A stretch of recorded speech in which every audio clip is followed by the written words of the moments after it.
अगले और पिछले जन्म के बारे में जानने की उत्सुकता अधिकांश लोगों में होती है। इसे जानने के कुछ तरीके धर्मशास्त्रों में भी बताए गए हैं। महापुराण गरुड़ पुराण की ही बात करें तो इसमें मनुष्य के हर कर्म का लेखा जोखा दिया गया है, जो न केवल उसके पाप पुण्य का निर्धारण करते हैं बल्कि मरने के बाद मिलने वाली सजा और अगले जन्म की योनि तक के बारे में बताते हैं। सीधे सीधे शब्दों में कहें तो गरुड़ पुराण में जन्म मरण से लेकर अगले जन्म तक की तमाम बातों का जिक्र किया गया है। यहाँ तक कि इस पुराण में ये भी बताया गया है कि किन किन परिस्थितियों में एक पुरुष को अगले जन्म में स्त्री का शरीर धारण करना पड़ता है।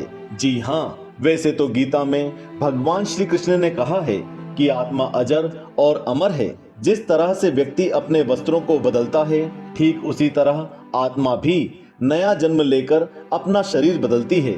ये सिलसिला या तो 84 लाख योनियों तक चलता रहता है या तब तक चलता रहता है जब तक उस आत्मा को मुक्ति ना मिल जाए। गरुड़ पुराण में भी आत्मा के बार बार जन्म लेने का जिक्र सुनने को मिलता है, लेकिन ऐसे में कई बार एक प्रश्न मन में आता है कि आत्मा का तो कोई जेंडर, कोई लिंग नहीं होता, फिर जन्म के समय ये कैसे निर्धारित होता होगा कि कौन सी आत्मा को पुरुष का शरीर मिलेगा और कौन सी आत्मा को स्त्री का। इसके अलावा ये भी कि जो आत्मा वर्तमान में पुरुष शरीर में है वो क्या अगले जन्म में भी पुरुष ही बनेगी या उसे स्त्री का शरीर भी मिल सकता है। इन सभी सवालों के जवाब भी गरुड़ पुराण में देखने, सुनने और पढ़ने को मिलते हैं। तो चलिए आइए आपको बताते हैं इसके बारे में। अगले जन्म में स्त्री बनेंगे या पुरुष? आमतौर पर अगले जन्म को लेकर लोगों के मन में यह जानने की जिज्ञासा होती है कि वे किस योनि में जन्म लेंगे, यानी कि मनुष्य बनेंगे या पशु या कीड़े मकोड़े।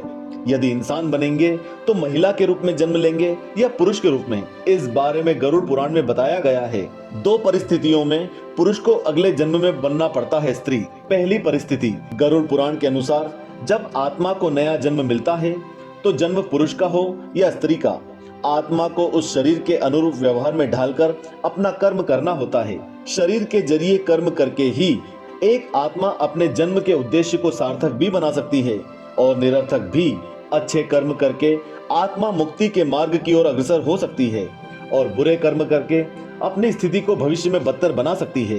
यदि कोई पुरुष महिलाओं वाला आचरण करता है, अर्थात ऐसा आचरण करता है जो कि महिलाओं को करना चाहिए, या वो स्वभाव में महिलाओं वाली आदतें ले आता है या वही काम करना चाहता है जो एक महिला को करना चाहिए, तो ऐसे पुरुषों की आत्मा अगले जन्म में स्त्री का शरीर धारण करती है, यानी कि ऐसा पुरुष अगले जन्म में महिला के रूप में जन्म लेता है। ठीक उसी तरह अगर कोई मनुष्य पशुओं के समान व्यवहार करता है, उन्हीं चीजों का सेवन करता है जिसका पशु सेवन करते हैं, तो ऐसे लोगों को निश्चित रूप से अगले जन्म में पशु बनना पड़ता है।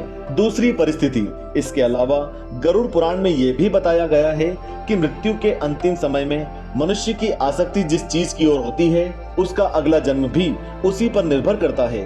अर्थात मरते समय व्यक्ति का लगाव या जुड़ाव या कहें मोह किस चीज में है, ये आसक्ति भी उसके पाप पुण्य, स्वर्ग नरक के साथ अगले जन्म की योनि का भी निर्धारण करती है।